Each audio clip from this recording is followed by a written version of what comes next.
You've been down the road with Jim Mangold for a while now. I think it's three movies you've done together, including this one. How did he bring this project up to you? I before the Indiana Jones film, I knew that he was eyeing to do this piece, and the Johnny Cash role wasn't I guess invented in the script yet, and so I was looking at a different role in the movie, and Oh, interesting. got to Jim and I said, hey, I think another actor is attached to this, but if they do. Something doesn't work out, Jim. I'm prepping this character already. And then we did, um, and then it didn't happen. As something, whatever reason, it didn't get set up at the time. And then we went off to Indiana Jones. And then even throughout that, I was kind of chirping to Jim. I was like, hey, I don't think that actor is going to work out. I'm going to do it. And then I got the biggest surprise of my life. I think in like May of 23, or when was it? Yeah, May of 23. He got a call out of the blue, and Jim asked me to play this part of Johnny Cash, which was terrifying and exciting.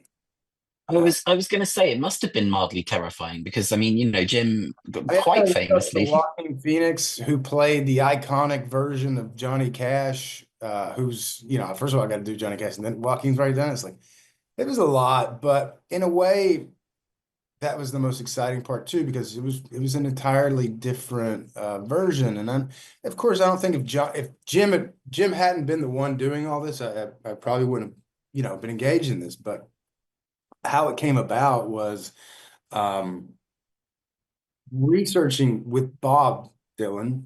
He discovered that they were pen pals, and Bob had actually kept the letters. And when Jim made Walk the Line 20 years ago, he didn't know that relationship existed because Johnny Cash lost the letters or didn't care about them. So you really knew, like, there goes to show you which type of person is the other. And so that's how the creation of Johnny came into the story.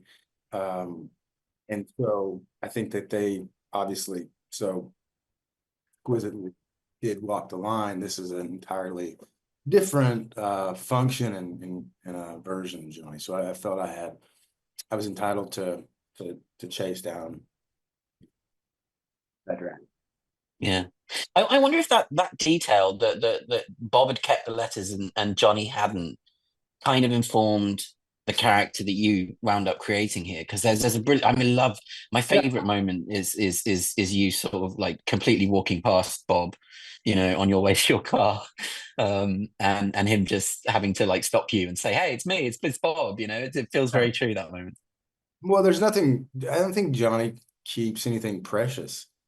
Um, there's not this nostalgic quality to him. He really lives in the moment. I don't know how conscious he is, but who gives a damn? Like, he's creating such amazing timeless music. Both of them are, and I think that's really the the, the I don't want to say functionality, but the purpose of John and their relationship at that particular time is to say, hey man, you're at a crossroads in your life, and this machine will suck you into it. You'll get spat out a different version of Bob Dylan, but if you choose to have your voice and stay who you are, you can do something special. Mm. I think he Uh, sees reflection in Johnny. yeah, absolutely. I think one of the fascinating things about the film is the fact that like all the music we're seeing was shot on set, that it was performed live. Um, I wonder if you can sort of describe the atmosphere for those moments that you got to witness and take part in, um, doing it live and sort of being in that moment on set. Well, I kind of discovered that on the day. Um, and I only thought it was for the festival because, it's a festival, it's a live festival.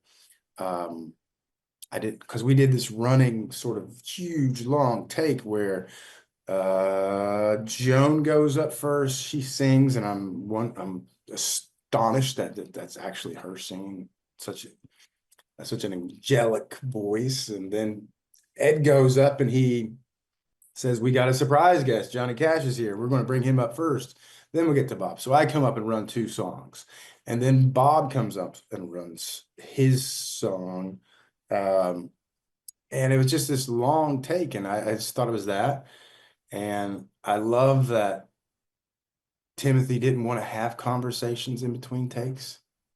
There was no use for any of that stuff.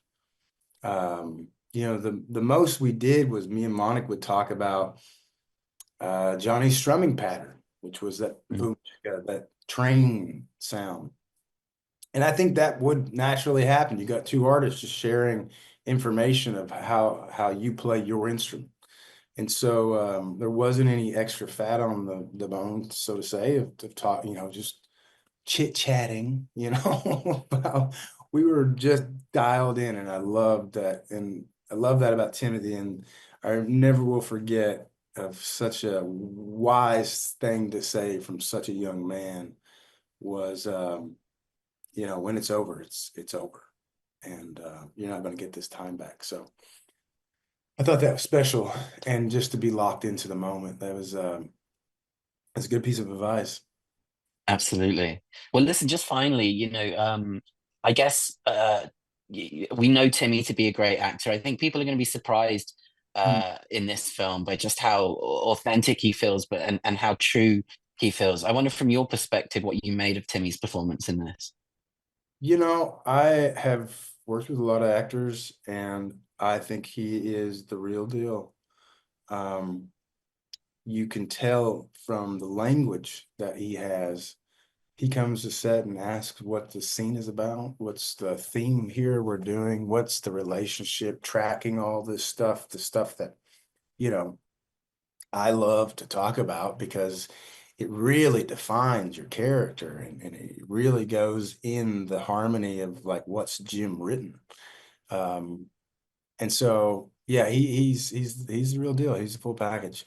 I'm so happy to to share a stage with him and Ed and Monica and Elle and everybody else who was a part of this.